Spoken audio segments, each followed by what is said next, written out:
Luka and the Lakers suffered their first loss in weeks on Saturday. The road trip got a lot more daunting as he will have a number of new faces playing with him. LeBron suffered a groin injury and is out for what is assumed several games. We know he's out of this one for certain. How many more? That's the real question. Lakers are in Brooklyn for their second game of this 4-game trip. They'll tip off at 4:30 right here on Spectrum Sportsnet. The Lakers won the first meeting back in LA in January. As we say hello and welcome to Access Sportsnet Lakers, brought to you by your Southern California Toyota dealers. I'm Allie Clifton, joined by the one and only Hall of Famer, Big Game, James Worthy, the 7-time champ, Big Shots, Robert Ory. You guys got a great theme going on right now. The plaid. Yeah. Wow. You know, Rob just came back from Chapel Hill. That's like the college of design and fashion. So, yeah, I like that. You know, it's all good. You had a good time down there, didn't you? I had a great time. You know, I just wish I'd been hanging out with you so you could show me all the ins and outs instead. We'll get back. I had there. to hang out with my 95 champion partner, Pete Chilcutt. Yeah. Aww. Pete was cool. Yeah. Good brother. Nothing like Big Game, though. We There's lost. Big Shot and then there's Big Game. Yeah. It's a good game, but we lost. You know, Big Shot is 1 moment. Big Game is 48 minutes. Forever. Yes. Remember I came in here and I was like, we were ahead 5 points.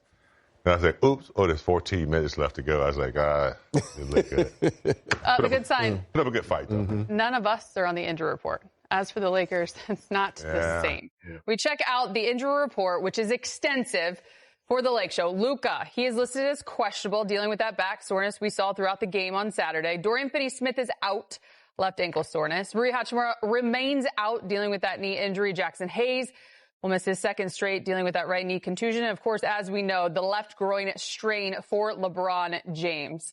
So 1 to 2 weeks, reevaluated at that time, is the diagnosis with LBJ right now. Groin strain. Did not hear or feel a pop, as he said it, and I think we all took that sigh of relief, Big Game, when we heard him say that on Saturday.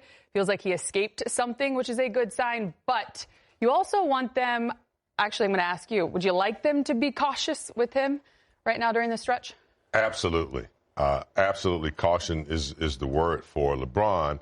And when he said it wasn't, a pop or anything of that nature, here's a guy that knows his body probably better than anybody in the league knows their body. So he's had this injury before.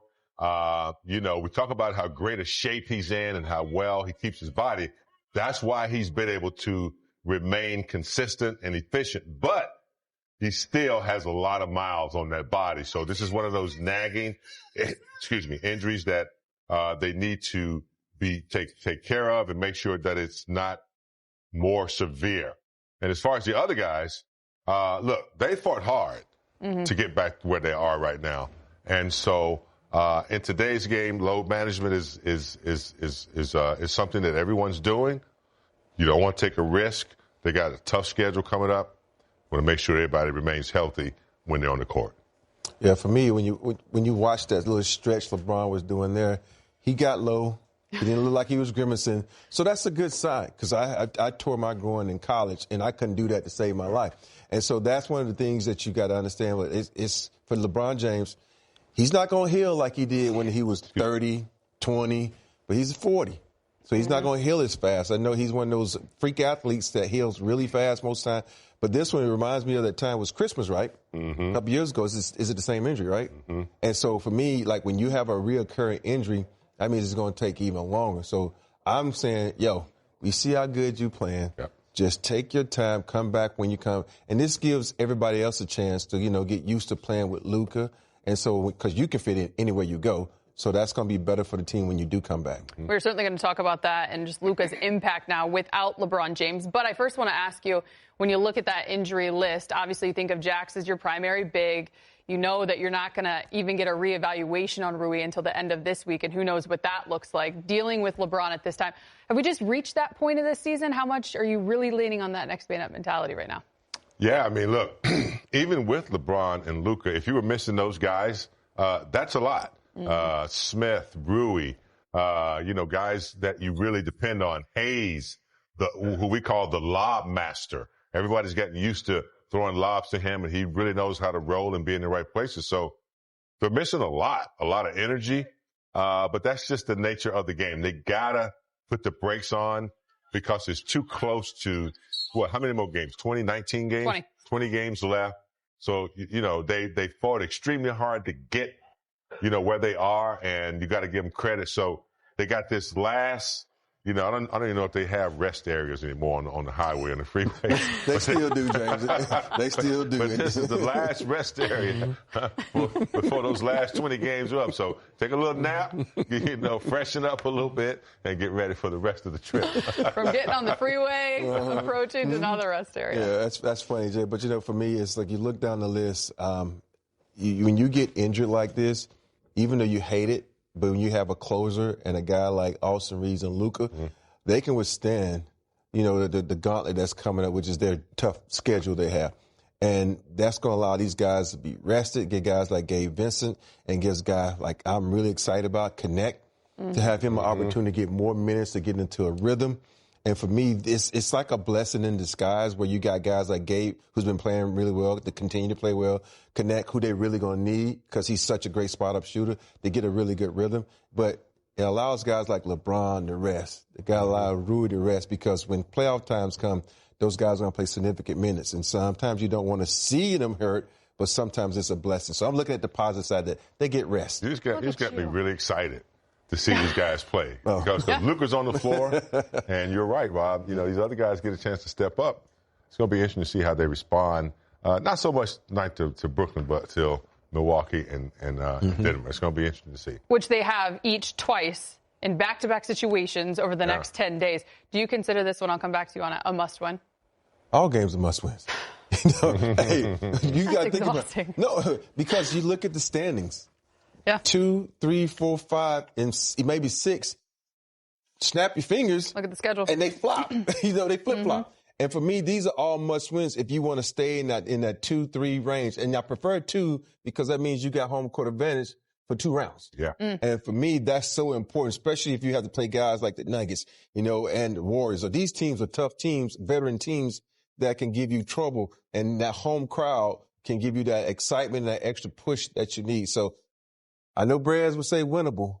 I'm saying must win all these games because you need the best record possible. And this also means that you're playing well if you win in these games. So, you definitely want the first round at home. If you can get the second round, perfect. But that first round, it propels you. So you get to play at home a little bit, then you get to play on the road. You get to see how it is. So, I want to win too. And I'm excited to see how we can play against Milwaukee, who playing okay with their 2 stars, and then Denver. It's time to rise up. This team has proven that they can rise to occasion, missing key players. Yeah. Lakers 21-10 versus teams below 500. You see it right there on the screen. As we get you live to Brooklyn, Lakers reporter Mike Trudell has more on the matchup versus the Nets. Hello, Mike.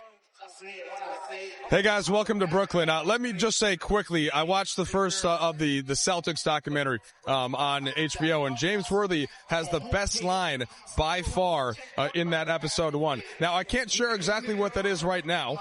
Some children probably shouldn't hear that. Mine don't mind. I have said exactly what James said to my kids, and they love James, so they were comfortable with it. But just want to let you know, James, you did a great job there. That was the thing that needed to be said. Thank you, sir. I think that was the only thing that I said, but I really love that. Riggs loves mustard. Yeah. Look, Riggs is L.A. born, okay? He's a big Kendrick fan, and he demands to hear that. I sometimes go to the clean version, but then he's like, he likes the whole thing. He likes the explicit version.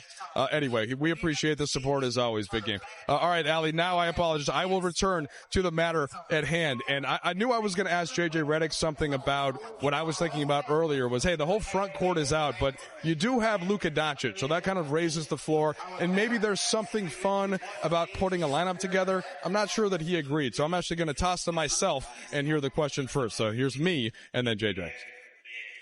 JJ, presumably you'd like to have everybody healthy, but is there a part of you, the competitive side, that likes this kind of a thing where it's going to be a different lineup and a different challenge? And can you convince yourself of that?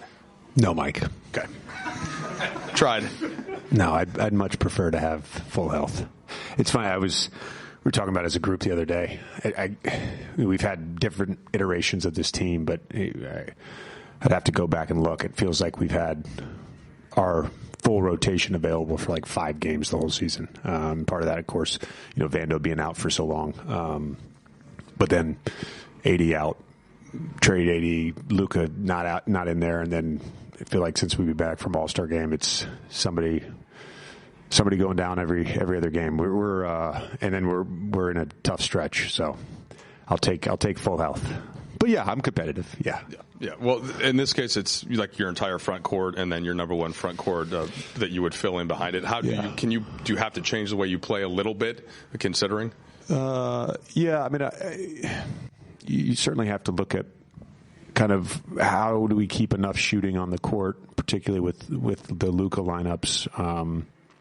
I thought, the other night in Boston, like in rewatching it, we really missed Jackson. And obviously, Rui is like he's our connector. He's like the glue that makes both sides of the ball work. So, we're going to have to manage the game a little bit. I think the biggest thing, though, again, we don't always know how things get lost in translation, but when they do, it's oftentimes the fault of the communicator. And so we got to make sure that we know what the hell we're supposed to be doing offensively. And there was, particularly in that second and third quarter the other night, just way too much unorganization, guys not being in the right spots, guys not getting the right spots quick enough. And it was, we can't do that against a top 5 defense. JJ, have you gotten any clarity about how severe of a groin injury LeBron suffered in terms of, and I guess just how has he been in the day plus since originally suffering it? I've not gotten sort of clarity on that. I think he's still being evaluated to some degree. And I was in Sag Harbor yesterday, so you'll have to ask LeBron for yourself. All right, there's JJ Redick. Allie, do you know what I was getting at when I was trying to say to JJ? I mean, obviously you don't want to have guys banged up. No, it's fine. He answered the question very well. We get what you're trying to say, Mike Trudell. He just likes to make life hard for you. Well done, as always, my friend. That's right. Stick around for Lakers and Stuart Vanderbilt got the start at center and played a season-high 29 minutes in Boston. He should expect another heavy workload as the Lakers try to get back in the win column. Brez joins us after the break. But first, your Mamba moment of the day against the Nets.